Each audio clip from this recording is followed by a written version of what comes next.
Hello বন্ধুরা, কেমন আছো? আশা করি সকলেই ভালো আছো। তোমাদের সকলকে স্বাগত জানাই আমার চ্যানেলে। তো দেখো, আজকে আমি চলে এলাম নতুন একটা রেসিপি নিয়ে। আজকে আমি বানাবো চিকেন পাকোড়া।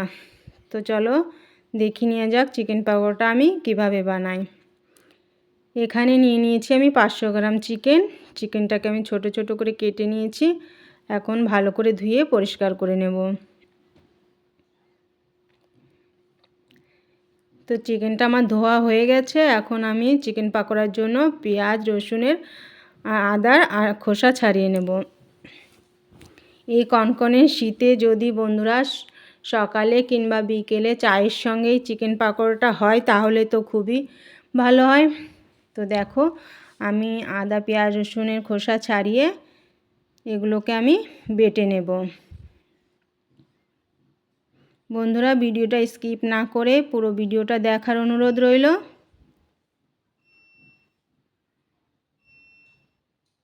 পুরো ভিডিওটা দেখে তবে কমেন্টে জানিও কেমন হয়েছে।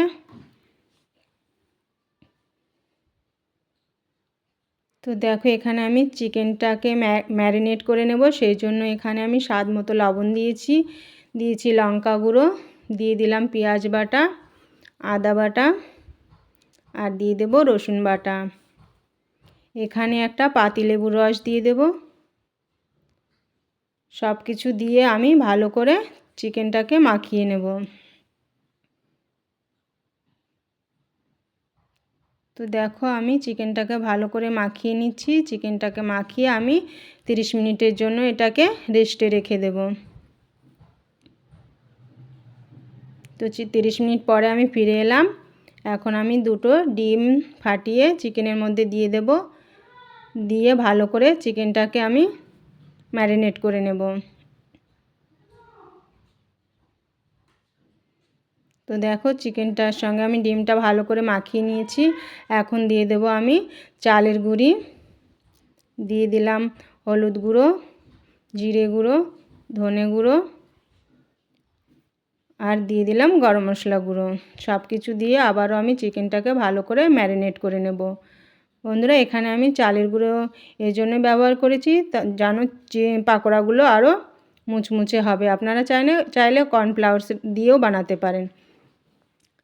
তো দেখো, চিকেনটা আমার ভালো করে মাখানো হয়ে গেছে। আবারও আমি 10 মিনিটের জন্য রেস্টে রেখে দেব। এখানে আমি চিকেন পাকোড়ার সঙ্গে খাওয়ার জন্য একটা ধনেপাতা চাটনি তৈরি করে নেব।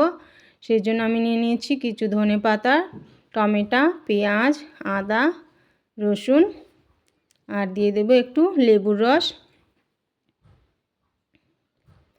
আর দিয়ে দেব 4টে কাঁচা লঙ্কা। তো সমস্ত কিছু দিয়ে আমি পেস্ট তৈরি করে নেব। এখন স্বাদ মতো লবণ দিয়ে মাখিয়ে নিলাম। দেখো, 30 মিনিট পরে আমি ফিরে এলাম। তো চিকেনটা আমার কত সুন্দর সফট হয়ে গেছে। এখন গ্যাস অন করে আমি গ্যাসে বসিয়ে দিলাম কড়াইতে তেল দিয়ে দিয়েছি। তেলটা গরম হয়ে গেছে। এখন আমি চিকেনের টুকরোগুলো তেলের মধ্যে দিয়ে দেব। গ্যাসের ফ্লেম লোতে রেখে আমি চিকেন পাকোড়াগুলো ফ্রাই করে নেব।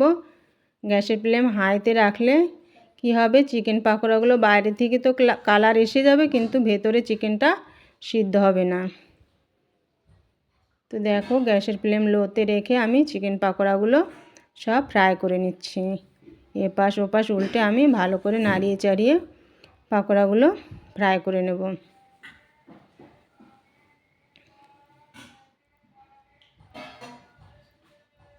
এভাবে চিকেন পাকোড়াগুলো বানালে খেতে খুবই মুচমুচে হয়।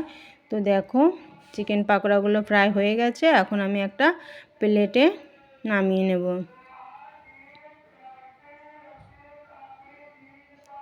তো এভাবে আমি বাকি পাকোড়াগুলো ভেজে নেব।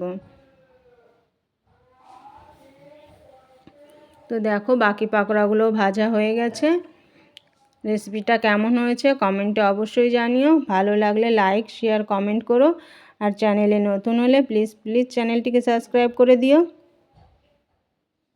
এভাবে ধনেপাতা চাটনি কিংবা চায়ের সঙ্গে পরিবেশন করলে তাহলে খুবই ভালো লাগে খেতে।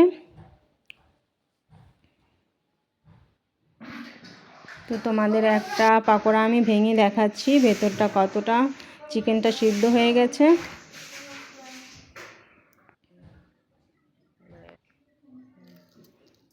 তো দেখো বন্ধুরা চিকেনটা কত সুন্দর সিদ্ধ হয়েছে। তো আজকের মতো এখানেই শেষ করছি।